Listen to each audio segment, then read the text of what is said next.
Hello dear students, how are you. ਅਸੀਂ ਕਰ ਰਹੇ ਹਾਂ ਜੀ topic error analysis. Error analysis ਦਾ ਇਹ ਸਾਡਾ ਸੈਕਿੰਡ ਲੈਕਚਰ ਹੈ। ਫਸਟ ਲੈਕਚਰ ਜੇ ਤੁਸੀਂ ਅਜੇ ਤੱਕ ਨਹੀਂ ਕੀਤਾ ਤਾਂ ਉਸ ਦਾ ਲਿੰਕ ਮੈਂ ਡਿਸਕ੍ਰਿਪਸ਼ਨ ਬਾਕਸ ਦੇ ਵਿੱਚ ਦੇ ਰਿਹਾ। ਅੱਜ ਦਾ ਸਾਡਾ ਟੌਪਿਕ ਹੈ ਜਿਸ ਤੋਂ ਅਸੀਂ ਸਟਾਰਟ ਕਰਨ ਜਾ ਰਹੇ ਹਾਂ, ਉਹ ਹੈ ਸਿਗਨੀਫੀਕੈਂਟ ਫਿਗਰਸ। ਸਿਗਨੀਫੀਕੈਂਟ ਦਾ ਕੀ ਮਤਲਬ ਹੈ ਕਿ ਮਹੱਤਵਪੂਰਨ, ਸਾਡੇ ਲਈ ਇੰਪੋਰਟੈਂਟ। ਠੀਕ ਹੈ, ਦੇਖੋ ਸਾਰਾ ਕੁਝ ਇੱਥੇ ਮੇਜ਼ਰਮੈਂਟ ਨਾਲ ਹੀ ਰਿਲੇਟਡ ਹੈ। ਜਿਸ ਤਰ੍ਹਾਂ ਕਿ ਮੈਂ ਇੱਕ ਲਾਈਨ ਡਰਾ ਕੀਤੀ ਹੈ ਤੁਹਾਡੇ ਸਾਹਮਣੇ, ਅਤੇ ਇਸ ਲਾਈਨ ਦੀ ਅਸੀਂ ਲੈਂਥ ਮੇਜ਼ਰ ਕਰਨੀ ਹੈ। ਤਾਂ ਇਸ ਲਾਈਨ ਦੀ ਲੈਂਥ ਦੇਖੋ ਜੀ, ਅਸੀਂ ਕਾਹਦੇ ਨਾਲ ਮੇਜ਼ਰ ਕਰਾਂਗੇ? ਸਕੇਲ ਨਾਲ ਮੇਜ਼ਰ ਕਰਾਂਗੇ ਜੀ। ਤਾਂ 0 'ਤੇ ਅਸੀਂ ਰੱਖਦੇ ਹੁੰਦੇ, ਦੇਖੋ ਇੱਥੇ ਨਹੀਂ ਰੱਖ ਲੈਣਾ ਜੀ ਸਟਾਰਟਿੰਗ ਪੁਆਇੰਟ 'ਤੇ। ਠੀਕ ਹੈ, ਤਾਂ 0 ਤੋਂ ਸਟਾਰਟ ਕਰਾਂਗੇ ਅਤੇ ਇਸ ਦੀ ਲੈਂਥ ਮੇਜ਼ਰ ਕਰਦੇ ਹਾਂ। ਤਾਂ ਦੇਖੋ ਜੀ ਇਸ ਦੀ ਲੈਂਥ ਕਿੰਨੀ ਆ ਰਹੀ ਹੈ? ਤਾਂ ਇਸ ਦੀ ਲੈਂਥ ਆ ਰਹੀ ਹੈ ਜੀ 6.7 ਸੈਂਟੀਮੀਟਰ। ਹੁਣ ਇਹਦੇ ਵਿੱਚ ਦੇਖੋ ਜੀ, ਜਿਹੜਾ 6 ਹੈ, 6 ਤਾਂ ਸ਼ੋਰ ਹੈ ਕਿ 6 ਤੋਂ ਪਲੱਸ ਹੈ ਲੈਂਥ, ਤਾਂ 6 ਨੂੰ ਅਸੀਂ ਕਹਾਂਗੇ ਰਿਲਾਇਬਲ ਡਿਜਿਟ। ਠੀਕ ਹੈ, ਹੁਣ ਇਸ 7 ਦੇ ਵਿੱਚ ਕਨਫਿਊਜ਼ਨ ਹੈ ਜੀ, ਥੋੜ੍ਹੀ ਜਿਹੀ ਹੈ। ਦੇਖੋ ਜੇ ਤੁਸੀਂ ਇਹਨੂੰ ਧਿਆਨ ਨਾਲ ਦੇਖੋ ਤਾਂ ਜਿਹੜੀ ਸਾਡੀ ਲੈਂਥ ਹੈ ਉਹ ਆਹ ਤਾਂ 5 ਹੋ ਗਿਆ ਜੀ, ਆਹ 6 ਹੋ ਗਿਆ ਅਤੇ ਆਹ 7 ਹੋ ਗਿਆ। ਠੀਕ ਹੈ, ਜਿਹੜੀ ਸਾਡੀ ਲਾਈਨ ਦੀ ਲੈਂਥ ਹੈ ਉਹ 7 ਅਤੇ 8 ਦੇ ਵਿੱਚ ਆ ਰਹੀ ਹੈ। ਠੀਕ ਹੈ, ਤਾਂ ਇਹਦਾ ਮਤਲਬ ਜਿਹੜਾ ਆਹ ਵਾਲਾ 7 ਹੈ ਨਾ, ਇਹ ਥੋੜ੍ਹਾ ਜਿਹਾ ਅਨਸਰਟਨ ਹੈ, ਡਾਊਟਫੁਲ ਹੈ। ਦੇਖੋ ਜੇ ਤੁਸੀਂ ਇਸ ਤਰ੍ਹਾਂ ਦੀ ਲੈਂਥ ਨੂੰ ਦੇਖੋਗੇ ਤਾਂ ਕਈ ਬੱਚੇ ਇਸ ਨੂੰ ਲਿਖਣਗੇ ਜੀ 6.7, ਕਈ ਇਸ ਨੂੰ ਲਿਖਣਗੇ 6.8। ਠੀਕ ਹੈ, ਅਤੇ ਕੁਛ ਇਸ ਨੂੰ ਲਿਖਣਗੇ ਜੀ 6.75। ਉਹ ਕਹਿਣਗੇ ਜੀ ਵਿੱਚ ਵਿਚਾਲੇ ਹੈ, ਤਾਂ ਅਸੀਂ ਇਨ ਬਿਟਵੀਨ ਕਰ ਦਿੰਦੇ ਹਾਂ ਜੀ 6.75। ਬਟ ਇਹ ਤਾਂ ਪੋਸੀਬਲ ਹੀ ਨਹੀਂ ਹੈ ਨਾ, ਕਿਉਂਕਿ ਸਕੇਲ ਦੇ ਵਿੱਚ ਇਸ ਤੋਂ ਅੱਗੇ ਮਾਰਕਸ ਹੀ ਨਹੀਂ ਲੱਗੇ। ਤਾਂ ਇਹ ਤਾਂ ਆਪਾਂ ਲਿਖ ਹੀ ਨਹੀਂ ਸਕਦੇ ਪ੍ਰਸੀਜ਼ਨ ਦੇ ਅਕੋਰਡਿੰਗ। ਅਸੀਂ ਪ੍ਰਸੀਜ਼ਨ ਦੀ ਗੱਲ ਕੀਤੀ ਸੀ, 6.8 ਹੈ ਹੀ ਨਹੀਂ ਹੈ। ਠੀਕ ਹੈ ਨਾ, 6.8 ਤੱਕ ਲਾਈਨ ਪਹੁੰਚਣੀ ਚਾਹੀਦੀ ਸੀ। ਤਾਂ 6.7 answer is right, but still this 7 is uncertain. ਤਾਂ ਅਸੀਂ ਜਿਹੜੀ ਮੇਜ਼ਰਮੈਂਟ ਲੈਂਦੇ ਹਾਂ ਜੀ, ਉਹਦੇ ਵਿੱਚ ਜੋ ਰਿਲਾਇਬਲ ਡਿਜਿਟਸ ਹੈ ਪਲੱਸ ਦਾ ਫਸਟ ਅਨਸਰਟਨ ਡਿਜਿਟ, ਠੀਕ ਹੈ, ਲਾਸਟ ਵਾਲੀ ਡਿਜਿਟ ਜੋ ਵੀ ਹੁੰਦੀ ਹੈ, are known as significant digits. ਤਾਂ ਉਹ ਉਸ ਮੇਜ਼ਰਮੈਂਟ ਦੀਆਂ ਸਿਗਨੀਫੀਕੈਂਟ ਡਿਜਿਟਸ ਹੈ, ਜਾਂ ਉਹਨਾਂ ਨੂੰ ਸਿਗਨੀਫੀਕੈਂਟ ਫਿਗਰਸ ਕਹਿੰਦੇ ਆ ਜੀ। ਗੱਲ ਸਮਝ ਲੱਗ ਗਈ? ਜਿਵੇਂ ਕਿ ਸਾਡੀ ਮੇਜ਼ਰਮੈਂਟ ਦੇ ਵਿੱਚ ਲੈਂਥ ਆ ਰਹੀ ਹੈ 6.7 ਸੈਂਟੀਮੀਟਰ, ਅਤੇ ਇਸ ਦੇ ਵਿੱਚ 6 ਜੋ ਹੈ ਰਿਲਾਇਬਲ ਹੈ, ਅਤੇ ਜੋ ਪੁਆਇੰਟ ਤੋਂ ਬਾਅਦ ਦੇ ਵਿੱਚ 7 ਹੈ ਉਹ ਅਨਸਰਟਨ ਹੈ, ਡਾਊਟਫੁਲ ਹੈ। ਕੋਈ ਵੀ ਨੰਬਰ ਹੈ ਉਸ ਦੇ ਵਿੱਚ ਸਿਗਨੀਫੀਕੈਂਟ ਫਿਗਰਸ ਫਾਈਂਡ ਕਰਨ ਦੇ ਰੂਲ ਹੈ। ਤਾਂ ਉਹ ਰੂਲ ਕੀ ਕਹਿੰਦੇ ਆ ਜੀ? ਫਸਟ ਰੂਲ ਹੈ ਕਿ all non zero digits are significant, ਕਿ ਜਿੰਨੇ ਵੀ ਨੋਨ ਜ਼ੀਰੋ ਡਿਜਿਟਸ ਹੈ ਉਹ ਸਿਗਨੀਫੀਕੈਂਟ ਹੈ। ਜਿਸ ਤਰ੍ਹਾਂ ਇੱਕ ਨੰਬਰ ਹੈ 7845, ਠੀਕ ਹੈ, ਅਤੇ ਇਹਦੇ ਵਿੱਚ ਸਾਰੇ ਡਿਜਿਟਸ ਨੋਨ ਜ਼ੀਰੋ ਹੈ, ਤਾਂ ਇਸ ਦੇ ਵਿੱਚ ਕਿੰਨੇ ਸਿਗਨੀਫੀਕੈਂਟ ਫਿਗਰਸ ਹੋਣਗੇ? ਤਾਂ ਅਸੀਂ ਕਹਾਂਗੇ ਜੀ 4 ਸਿਗਨੀਫੀਕੈਂਟ ਫਿਗਰਸ। ਤਾਂ ਇਹਦੇ ਵਿੱਚ 4 ਸਿਗਨੀਫੀਕੈਂਟ ਫਿਗਰਸ ਹੈ। ਠੀਕ ਹੈ, ਇਸੇ ਤਰ੍ਹਾਂ ਹੀ ਇੱਕ ਹੋਰ ਐਗਜ਼ਾਮਪਲ ਲਓ ਜੀ, ਆਪਣੇ ਕੋਲ ਇਹ ਨੰਬਰ ਹੈ 78.34। ਹੁਣ ਇਹਦੇ ਵਿੱਚ ਡੈਸੀਮਲ ਆ ਗਿਆ ਜੀ 342, but all digits are non zero. ਤਾਂ ਇਸ ਨੂੰ ਅਸੀਂ ਇਹਦੇ ਵਿੱਚ ਕਿੰਨੇ ਸਿਗਨੀਫੀਕੈਂਟ ਫਿਗਰਸ ਹੋਣਗੇ ਜੀ? ਤਾਂ ਇਹਦੇ ਵਿੱਚ 5 ਸਿਗਨੀਫੀਕੈਂਟ ਫਿਗਰਸ ਹੈ। ਠੀਕ ਹੈ ਜੀ, all non zero digits are significant. Second rule ਕੀ ਹੈ ਕਿ ਜਿੰਨੀਆਂ ਵੀ ਜ਼ੀਰੋਜ਼ ਹੋਣਗੀਆਂ ਇਹਨਾਂ ਦੇ ਇਨ ਬਿਟਵੀਨ, ਉਹ ਜ਼ੀਰੋਜ਼ ਵੀ ਸਿਗਨੀਫੀਕੈਂਟ ਦੇ ਵਿੱਚ ਕਾਊਂਟ ਹੋਣਗੀਆਂ। ਠੀਕ ਹੈ, ਜਿਵੇਂ ਨੰਬਰ ਹੈ ਜੀ 78045, ਹੁਣ ਵਿਚਾਲੇ 0 ਆ ਗਈ। ਠੀਕ ਹੈ, ਤਾਂ ਇਹਦੇ ਵਿੱਚ 5 ਸਿਗਨੀਫੀਕੈਂਟ ਫਿਗਰਸ ਹੋਣਗੇ। ਭਾਵੇਂ ਡੈਸੀਮਲ ਵੀ ਆ ਜਾਏ ਵਿੱਚ, ਅਸੀਂ ਇੱਧਰ ਡੈਸੀਮਲ ਨੰਬਰ ਲਿਖ ਰਹੇ ਹਾਂ। ਜਿਸ ਤਰ੍ਹਾਂ ਦੇਖੋ 78.045। ਠੀਕ ਹੈ, ਤਾਂ ਫਿਰ ਕੀ ਹੋਏਗਾ ਜੀ? ਇਹ ਵੀ ਜਿਹੜੀਆਂ ਡਿਜਿਟਸ ਹੈ ਇਹ ਸਾਰੇ ਸਿਗਨੀਫੀਕੈਂਟ ਹੋਣਗੇ, 5 ਸਿਗਨੀਫੀਕੈਂਟ ਫਿਗਰਸ। ਸਮਝ ਲੱਗ ਗਈ? ਤਾਂ ਨੋਨ ਜ਼ੀਰੋ ਫਸਟ ਰੂਲ ਕਹਿੰਦਾ ਜੀ ਨੋਨ ਜ਼ੀਰੋ ਡਿਜਿਟਸ ਸਿਗਨੀਫਿਕੈਂਟ ਹੈ। ਸੈਕਿੰਡ ਰੂਲ ਕਹਿੰਦਾ ਹੈ ਕਿ ਨੋਨ ਜ਼ੀਰੋ ਡਿਜਿਟ ਦੇ ਵਿਚਾਲੇ ਜ਼ੀਰੋ ਆ ਰਹੀ ਹੈ ਤਾਂ ਉਹ ਵੀ ਸਿਗਨੀਫਿਕੈਂਟ ਹੈ। ਥਰਡ ਰੂਲ ਦੇਖੋ ਜੀ, थर्ड रूल कहता है जी जे नंबर इस तरह का है जिमें कि लैस दैन 1 है, जिस तरह 0.0083, ठीक है, ये नंबर लैस दैन 1 है, तो स्टार्टिंग च डेसीमल आ रहा है, डेसीमल तो बाद में भी कुछ जीरोज़ आ रही हैं, तो ये जिहड़ियां जीरोज़ है दीज आर नैवर सिग्निफिकेंट, तो इन्हों सिग्निफिकेंट दे विच काउंट नहीं करना। गल क्लीयर होई? तो ये जीरोज़ जिहड़ियां सिग्निफिकेंस दे विच नहीं आउणगीआं, तो इन्हां जीरोज़ नूं असीं की करांगे, छड्ड देंगे। तो सिग्निफिकेंट फिगरस कल्ले आ होणगे जी जिहड़े मैं अंडरलाइन कर लिया। जे नंबर लैस दैन 1 है तो इहदे विच किन्ने सिग्निफिकेंट फिगरस होणगे जी? 2 सिग्निफिकेंट फिगरस। गल समझ लगी? इस तरह एक होर एग्जाम्पल लैंदे आ 0.1072, ठीक है। तो इहदे विच देखो जी आ भी जीरो छड्डनी हुंदी है जो डेसीमल तो पहलां असीं लगा दिंदे आ। तो इहदे विच किन्ने डिजिट्स है जी? 4 सिग्निफिकेंट फिगरस, ठीक है। नंबर 4 हुण देखो जी जे नंबर दे विच डेसीमल आ रहा है बट जीरोज़ एंड ते आ रही हैं, ठीक है। कोई भी नंबर है जां इहदे विच भी जीरो एंड ते हो सकती है, ठीक है। तो जिहड़ियां ट्रेलिंग जीरोज़ है उन्हां जीरोज़ नूं असीं की करना है जी? उहदे वास्ते 2 रूल है जी, ध्यान नाल समझने हैं। देखो कि जे तां अपने कोल नंबर दे विच डेसीमल है, सपोज करो कि 1.080 पिछे डेसीमल आ रहा है तो जीरोज़ लास्ट ते आ रही हैं नंबर के एंड ते, तो ये जीरोज़ सिग्निफिकेंट दे विच काउंट होणगियां, ठीक है। तो इहदे विच कितनियां सिग्निफिकेंट फिगरस होणगियां? 4 significant figures. जिस तरह एक होर एग्जाम्पल देना तुहानूं 0.00830, यही एग्जाम्पल, ठीक है। तो नंबर लैस दैन 1 है तो इहदे विच जिहड़ियां फस्ट वाली जीरोज़ है काउंट नहीं होणगियां, बट जिहड़ियां लास्ट वाली जीरोज़ है ट्रेलिंग जीरोज़ है ये काउंट होणगियां, ठीक है। तो ये जीरोज़ एक्चुअली प्रसीजन दसदियां मेजरमेंट दियां, तो इस करके इन्हां जीरोज़ की सिग्निफिकेंस है तो इन्हां जीरोज़ नूं असीं काउंट करांगे तो इहदे विच 3 सिग्निफिकेंट फिगरस होणगे, ठीक है जी। दूजी गल जी इस रूल के नाल ही रिलेटेड एक पॉइंट है कि जे नंबर दे विच ट्रेलिंग जीरोज़ है, ट्रेलिंग जीरोज़ का मतलब पिछे जीरोज़ आ रही हैं, जिवें जी है 2300 सेंटीमीटर कोई मेजरमेंट है, ठीक है। तो हुण जिहड़ियां पिछे वालियां जीरोज़ है ना ये सिग्निफिकेंट नहीं होणगियां, ठीक है जी। सिर्फ हुण इस रूल ते इस रूल दे भी तुसीं कन्फ्यूज़ होवोगे।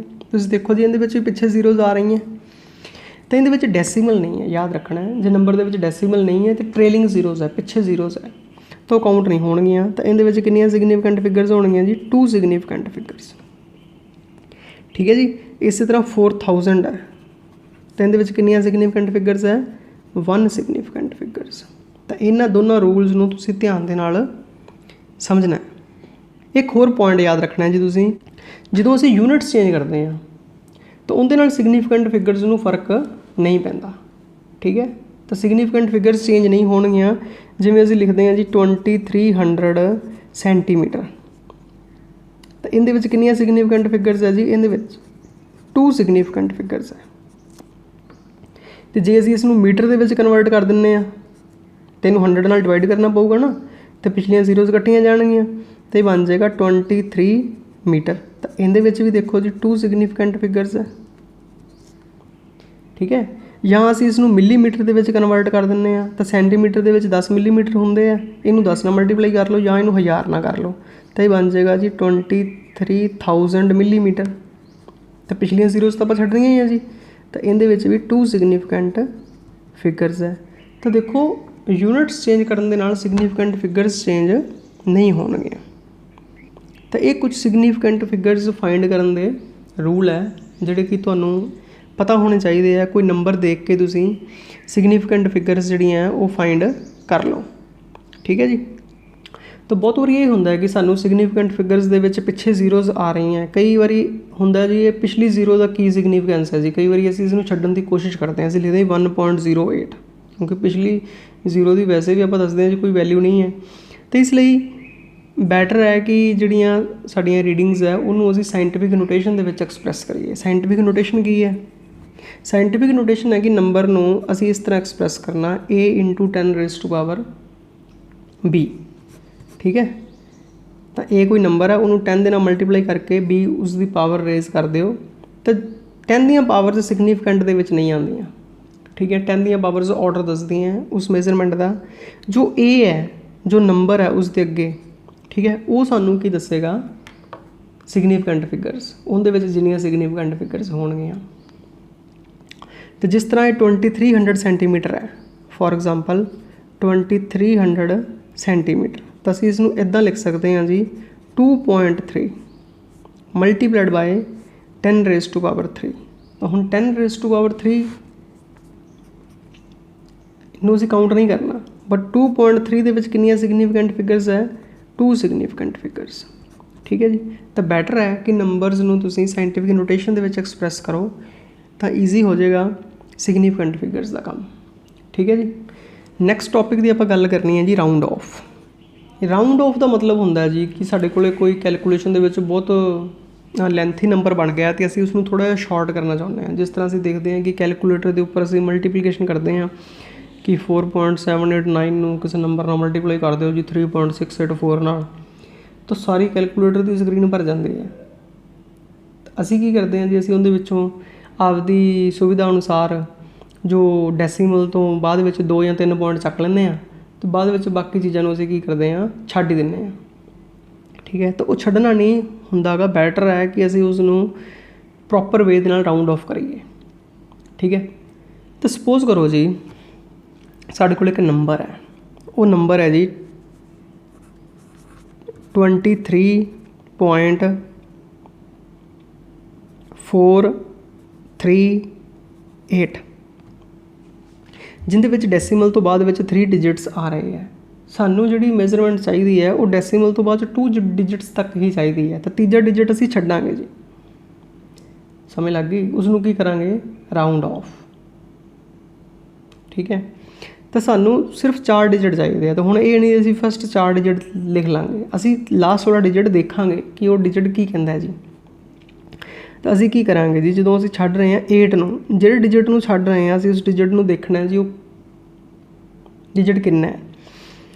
हुण जिहड़ा 8 है वो ग्रेटर दैन 5 है, तो जिहड़ा पिछला डिजिट है वो 1 वध जाएगा, तो ये नंबर बन जाएगा 23.44, ठीक है। कारण की है कि जो डिजिट असीं छड्ड रहे हैं 8 वो ग्रेटर दैन 5 है, ठीक है। दूसरी एग्जांपल लो जी, मान लो यही नंबर है 23.433, हुण फिर सानू डेसीमल तो बाद 2 डिजिट ही चाहिए है, तो असीं तीजे डिजिट नूं जदों राउंड ऑफ करांगे तो तीजा डिजिट जिहड़ा है वो 3 है, ठीक है, वो लैस दैन 5 है, वो 5 तो छोटा है। तो जो 5 तो छोटा हो तो एज इट इज़ छड्डिया जांदा है जी, पिछले डिजिट्स नूं चेंज करने की जरूरत नहीं है। जे 5 तो वड्डा तो पिछला डिजिट 1 वधा दिओ, जे 5 तो छोटा तो एज इट इज़ छड्ड दिओ। तीसरी गल जी रौला पैंदा है कि जे 5 ही है, जे मान सपोज करो जी 43.435 ही है, ठीक है। 5 दे विच फिर 2 रूल बनते हैं जी। जो 5 है तो पिछला डिजिट देखना है जी ईवन है कि ऑड है। देखो इत्थे ऑड है, पिछला डिजिट की है ऑड है, जो तो ऑड है फिर 1 वधाया जाता है, ठीक है। तो ये बन जाएगा जी 23.44। कारण की है जी, जो लास्ट डिजिट सीगा उस तो पिछला 3 ऑड सीगा, तो ऑड तो 1 वधा देना है। जे मान लो जी इदां ही होवे जी 23.445 होवे, ठीक है, तो हुण 4 जिहड़ा ईवन है तो ईवन वाले नूं फिर नहीं वधाना जी। ईवन मतलब जोटे वाला नंबर, ऑड मतलब कली वाला नंबर, ठीक है। तो ये बन जाएगा जी 23.44। हुण जिहड़ा 5 है जिसनों असीं राउंड ऑफ कर रहे हैं ये एज इट इज़ छड्डिया जाएगा बिकॉज 4 इज़ ईवन, ठीक है। तो पिछले नंबर पर डिपेंड करता है जी वो पिछला नंबर की है। जो 5 है ऑड है कि ईवन है, ऑड है तो 1 वधा दिओ, ईवन है तो एज इट इज़ रहन दिओ। तो जे 5 तो वड्डा है फिर तो 1 वधेगा ही वधेगा, तो जे 5 तो छोटा है तो फिर छड्ड दिओ जी, उन्होंने वैसे ही छड्ड सकते हैं। समझ लग गई जी गल। तो हुण असीं 2 नंबरस नूं ऐड करना है जी। देखो सपोज करो एक नंबर है जी 27.32, दूसरा नंबर है 21.7, असीं दोनों ऐड कर दिंदे हैं तो ऐड करके बनता 49.02, ठीक है। ये साडा आंसर आ गया। तो एडिशन सबट्रैक्शन दे विच याद रखना है जी कि जिहड़ी फस्ट मेजरमेंट है ये पॉइंट तो बाद विच 2 डेसीमल प्लेस तक ली गई है, ठीक है। जी सैकेंड मेजरमेंट है वो पॉइंट तो बाद एक डेसीमल प्लेस तक ली गई है। तो आंसर दे विच तुसीं उन्ने ही डिजिट्स रखने हैं डेसीमल तो बाद विच जिन्ने कि तुहाडी मेजरमेंट्स दे विच घट तो घट सीगे, ठीक है। तो इहदे विच साडे कोल 2 डिजिट सीगे, इहदे विच 1 डिजिट सी। तो आंसर दे विच असीं किन्ने डिजिट्स रखने हैं जी पॉइंट तो बाद जिहड़े उपरलियां मेजरमेंट्स दे विच घट तो घट सीगे, मतलब असीं पॉइंट तो बाद एक डिजिट रखांगे जी। इसलिए असीं 2 नूं की कर देंगे राउंड ऑफ, तो साडा नंबर कितना बन जाएगा 49.0, ठीक है। पॉइंट तो बाद असीं एक डिजिट रखांगे। इस तरह ही सबट्रैक्शन दे विच है जी, जे असीं दो नंबर्स नूं सबट्रैक्ट करांगे तो असीं आंसर दे विच किन्ने डिजिट्स रखांगे जी डेसीमल तो बाद विच जिन्ने कि अपनियां जिहड़ियां सबट्रैक्ट करन वालियां क्वांटिटीज़ दे विच लीस्ट सीगे, ठीक है। तो एडिशन ते सबट्रैक्शन दे रूल कुछ इस तरह दे है। हुण है जी मल्टीप्लीकेशन ते डिवीजन दे रूल। मल्टीप्लीकेशन ते डिवीजन दे विच सिग्नीफिकेंट फिगर्स देखिया जांदियां जी। सपोज करो असीं दो नंबर्स नूं डिवाइड कर रहे हैं या मल्टीप्लाई कर रहे हैं, ठीक है। सपोज करो जी असीं मल्टीप्लाई कर रहे हैं 27.42 नूं 3.17 नाल। तो हुण इहदे विच 4 सिग्नीफिकेंट फिगर्स है, इहदे विच 3 सिग्नीफिकेंट फिगर्स है। तो जो साडा आंसर आएगा जो भी आएगा, ठीक है ना, तो उहदे विच असीं कितनियां सिग्नीफिकेंट फिगर्स रिटेन करनियां जिन्नियां इन्हां दे विच घट तो घट सीगियां। 3 है, आंसर दे विच 3 आनियां चाहीदियां, ठीक है। इसी तरह डिवीजन दे विच है, जे असीं 27.42 नूं डिवाइड करदे हां 3.17 नाल, तो इहदे विच 4 सिग्नीफिकेंट फिगर्स है जी, इहदे विच 3 सिग्नीफिकेंट फिगर्स है। तो आंसर दे विच कितनियां आउणगियां मिनीमम, ठीक है। तो आंसर दे विच 3 सिग्नीफिकेंट फिगर्स आउणगियां इन्हां दोनों केसिस दे विच। देखो जो असीं मल्टीप्लाई करते हैं 27.42 नूं मल्टीप्लाइड बाय 3.17 तो आंसर आ रहा जी 86.9214। इहदे विच 4 सिग्नीफिकेंट फिगर्स है, इहदे विच 3 सिग्नीफिकेंट फिगर्स है। तो आंसर दे विच किन्ने होणगे जी लीस्ट जो इन्हां दे विच सीगे घट तो घट। तो इहदे विच 3 सिग्नीफिकेंट फिगर्स होने चाहिए है। तो हुण 3 सिग्नीफिकेंट फिगर्स असीं रखने हैं जी 1 2 ते 3। इहदा मतलब इस चीज़ नूं असीं की करांगे राउंड ऑफ। तो राउंड ऑफ करन दे विच डिजिट देखो जी 2 है विच इज़ लैस दैन 5।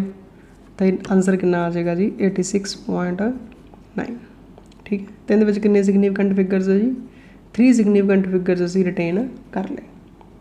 इसी तरह डिवीजन दे विच है, जो असीं डिवाइड किया जी 27.42 नूं 3.17 नाल तो देखो कितना वड्डा आंसर आया जी 8.649, ठीक है। तो हुण जो ये कैलकुलेशन आ गई साडे कोल इन्नी लेंथ ही, तो सानू आंसर दे विच किन्ने सिग्नीफिकेंट फिगर चाहिए है। मल्टीप्लीकेशन ते डिवीजन का रूल सेम है जी, ठीक है। आंसर दे विच 3 सिग्नीफिकेंट फिगर चाहिए है। तो इत्थों असीं छड्ड देंगे जी सारा। तो this number is greater than 5, ठीक है। तो इसनूं फिर असीं एक इनक्रीज़ कर देंगे तो आंसर आ जाएगा जी 8.65। समझ लग गई जी। तो इस तरीके दे नाल असीं कैलकुलेशनस करते हैं जी। एडिशन सबट्रैक्शन दे विच असीं देखना है कि डेसीमल तो बाद किन्ने प्लेसिस है। तो मल्टीप्लीकेशन ते डिवीजन दे विच बाद असीं देखना है जी कि साडे कोल किन्नियां सिग्नीफिकेंट फिगर्स है। तो असीं least number of significant figures retain करनी है। तो हुण तुहाडे लई कुछ एक्सरसाइज है जी, देखो। तो कुछ मैं नंबर्स लिखे है जिन्हां दे विच तुसीं सिग्नीफिकेंट फिगर्स फाइंड करनी है उपरलियां दे विच, ते नीचे वालियां दे विच तुसीं की करना है राउंड ऑफ करना है जी इन्हां नूं, ठीक है। तो यू कैन डू इट, ठीक है। So all the best, have a nice day.